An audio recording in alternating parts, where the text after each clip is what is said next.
مرحبا بكم أصدقائي، نتمنى تكونوا بخير. عندنا كويرات البطاطا بالجبن اقتصادية وليها لذة، ما نحكي لكمش. جربوها وشوفوا. عندنا هنا قزبر أو معدنوس، زوج فصوص توم، فلفل أسود، ملح سنكرجبيل، زوج معالق نتاع الجبن. وعندنا بطاطا بعد ما سلقناها وخليناها قطرة من الماء مليح، نجيبوها ونطحنو مع الخليط كامل مع بعض يعطينا هذا الشكل. إذا جاتكم شوية جارية نضيفوا لها ملعقة كبيرة من مسحوق الخبز. هنا أنا ضفت مبشور الجبن. ديروا أي موديل، أنا درت موتزاريلا، نتوما ديروا أي نوع عندكم. هنايا عندي حبة نتاع ولاد الدجاج، شوية ملح، شوية فلفل كحل، شوية نتاع الكمون، وشوية تاع فلفل عكري. نضربوا كامل الخليط مع بعض. ما تضيفوهش لان انا ما نحبش ريحه تاع البيض، فنفضل نخلي الخليط هكا باش تقعد تذوق البطاطا. كما قلت لكم الا كان جاريه بزاف ديروا لها معلقه تاع مسحوق الخبز، واذا كانت مليحه زيدوا غير شويه وخلاص، ويجي فيها شوية قرميشة من الداخل.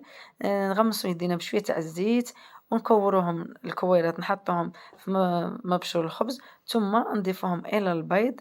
من بعد نديرو نفس العملية نضيفوهم إلى الخبز. هنا علاه نديرو هاد الطريقة باه من بعد ما ينحلوش.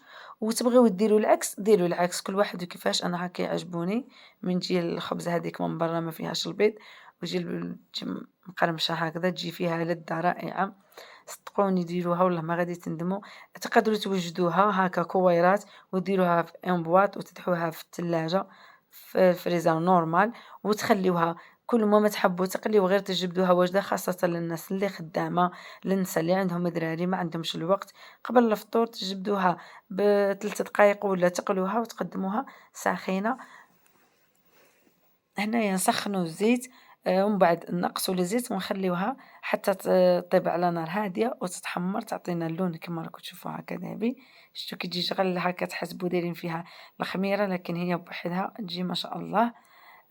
جربوها، تجي فيها الفرماج من الداخل وبنة رائعة. إذا عجبتكم ما تنساوش دعم القناة تاعي والاشتراك. وشكرا للكامل اللي راهم يشوفوا لي فيديوهات تاوعي واللي راهم مشتركين في قناتي، ونقول لكم رمضان مبارك.